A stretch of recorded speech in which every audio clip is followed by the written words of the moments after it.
Welcome to episode number 296, where I'm continuing my series on the Srotas or channels of the body. And in this episode, I focus on Mutra Vaha Srotas, which is the channel for urine. I share the Ayurvedic teachings on the functions of this channel, along with the possible causes of aggravation and how those aggravations can manifest with things like urine retention, difficulty in urination, painful urination, frequent urination, urinary stones, incontinence, and much more. So please stay tuned.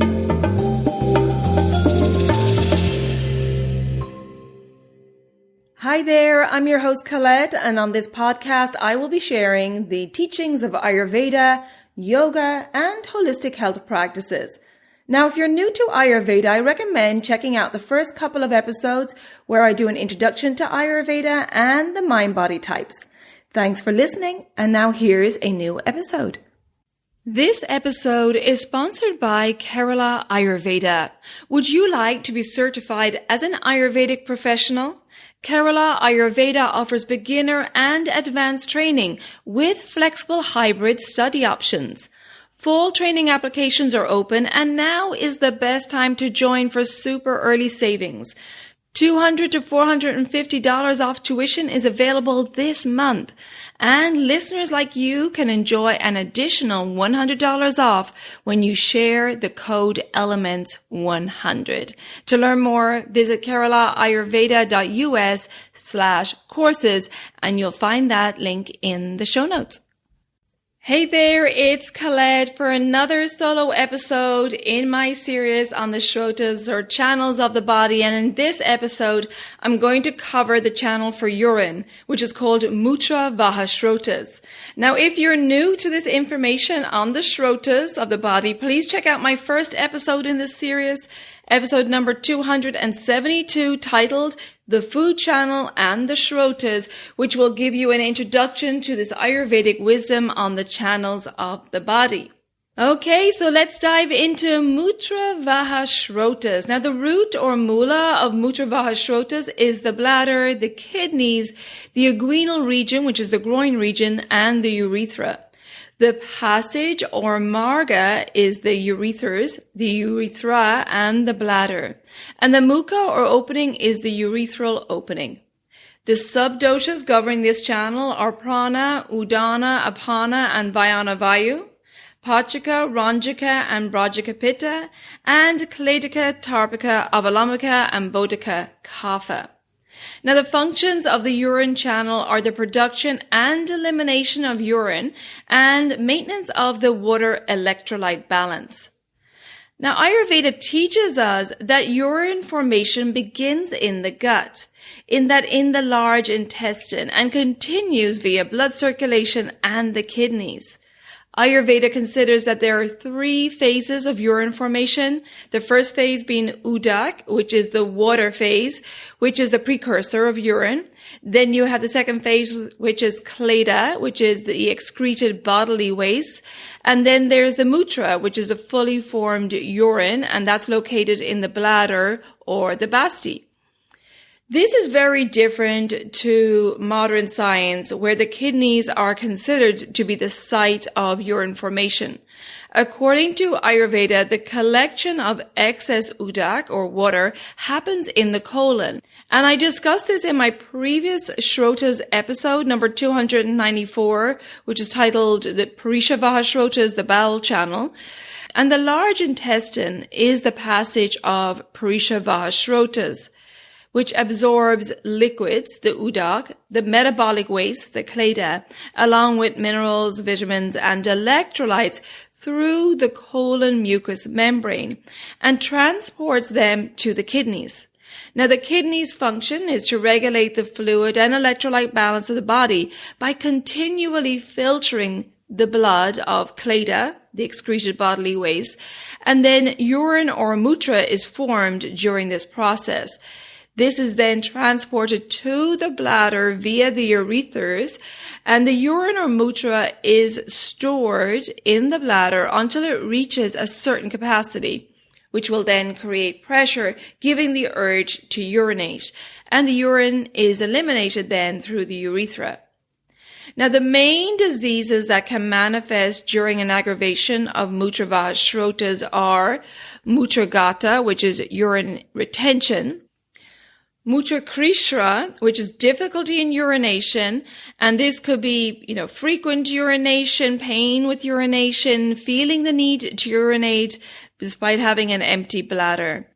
And then there's Mutrashmari, which is urinary stones, and Prameha, which is diabetes. Now, other signs and symptoms of aggravation of Mutra Vaha Srotas, along with painful urination, frequent urination, difficulty in urination, are incontinence, a turbid urine, which is where the urine is cloudy, murky, or frothy in appearance, blood in the urine, excess protein or crystals in the urine, backache, which can be related to the kidneys, and expansion of the bladder. Ayurveda teaches us that the causes of many diseases is due to ignoring our natural urges. And urination is one of those natural urges which we should really pay attention to. If we hold our urine, it leads to laxity in the bladder, which can lead to incontinence and many other problems in the Mutra Vaha Srotas. So I know we all do it. Hold our urine. I'll just finish this. I'll wait till my break.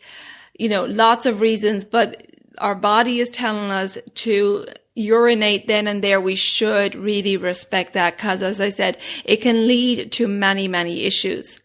Now, some of the possible causes of aggravation of Mutra Vaha Srotas are too much or too little hydration, excess sugar and salt taste, diarrhea, stress, whether it be emotional or physical stress, trauma to the actual channel itself, or even over-exercising can cause problems in the Mutra Vaha Srotas. As I said, ignoring the urge to urinate, and particularly ignoring it before eating, drinking, and having sex, as all these activities can put pressure on the urinary channel. Emaciation or prolonged fasting can cause aggravation in Mutra Vaha Srotas. Infections of the kidney or bladder, like urinary tract infections, diabetes, and of course, vitiated doshas of Vata, Pitta, or Kapha. When the doshas are aggravated, it can affect the structure and the function of the Srotas or the channels as the doshas are flowing through these channels. Now, it's really important to pay attention to the color and quality of our urine. Of course, the color can be affected by what we eat. For example, if we have beets or beetroot, it will turn the urine red. So we need to take that into consideration. And some vitamin supplements may change the color of the urine to a more yellow, deeper yellow color. So it's important to be aware of that. But Ayurveda recommends the inspection of the mutra or urine as a diagnostic tool by collecting the urine sample first thing in the morning. And there are some telltale signs of a doshic imbalance. For example, a Vata aggravation can result in urine that's scanty, colorless, and with an astringent smell and a bubbly appearance. If there's ama or toxins present, the urine will have a strong smell.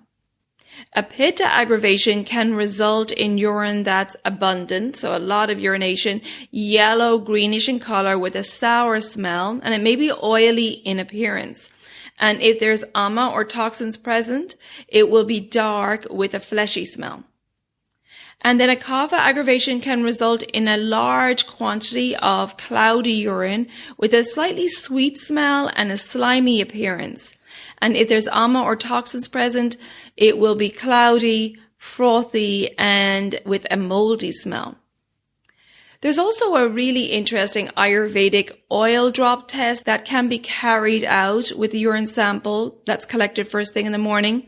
So a very small drop of sesame oil is put onto the surface of the urine, and how it spreads is observed, and that can be an indicator as to which dosha is aggravated. So, for example, if there's high vata in the urine, it will cause the oil to spread quickly and in like a wavy pattern.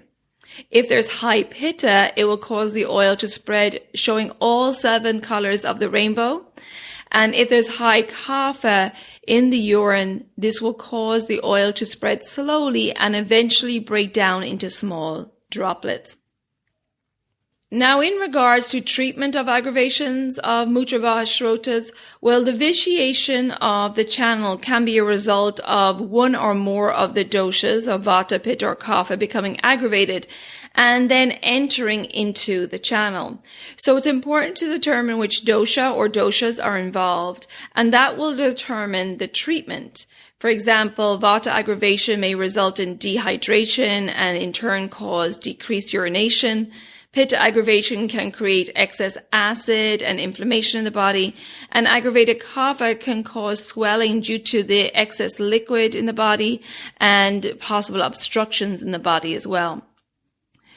It will be important to pacify the dosha or doshas, of course, and remove any causative factors and bring in any therapies or herbal support for the channel, of which there's lots available in Ayurveda. And of course, it will depend on how this aggravation is manifesting in the body. And also, it's so important to include education on diet and lifestyle, and especially stress management.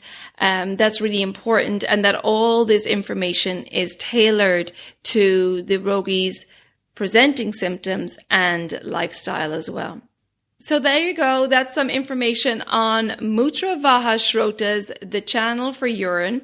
And if you need some support on your Ayurvedic healing journey and you would like some guidance tailored to you and your lifestyle, please check out my online services at elementshealingandwellbeing.com. I'll also put the link in the show notes.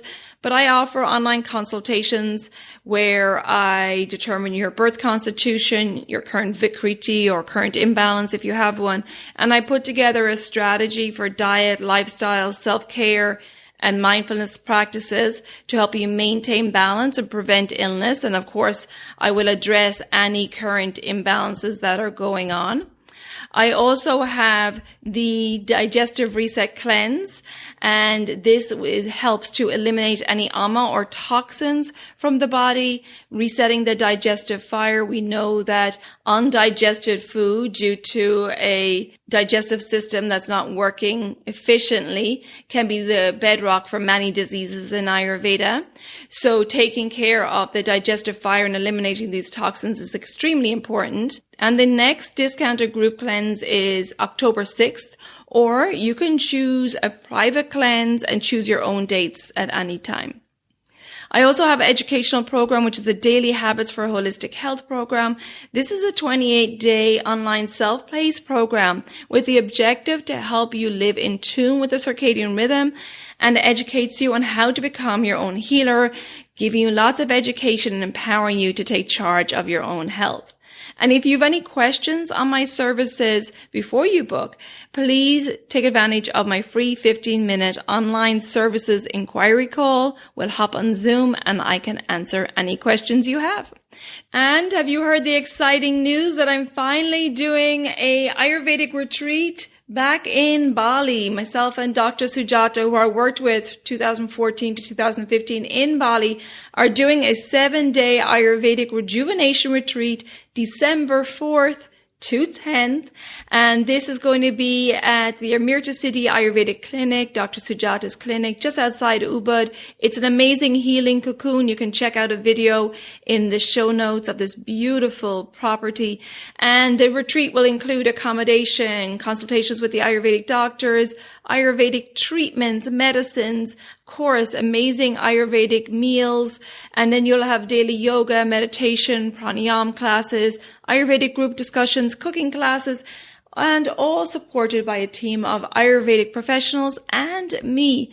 So I hope you can join us. It's a really amazing experience, and it's so great to just take time out of your usual life, getting away from all those stressors and putting yourself into this healing cocoon of Amrita City on the islands of the gods in Ubud, Bali. So I hope you can join us. Check out all the details in the show notes or visit my website, elementshealingandwellbeing.com, and go to the events tab. Thank you so much for tuning in, and please check out the show notes for all the links mentioned in this episode. If you haven't already subscribed or followed the podcast, please do so, and the new episodes will automatically download for you. And if you would like to rate and review the podcast, I would really appreciate that. You can find me on social media under Elements Healing and Wellbeing on Facebook. And my new Instagram page is Elements of Ayurveda Podcast. Please follow me there. And until next time, take good care of yourself, be well, and bye for now. Slán go fóill.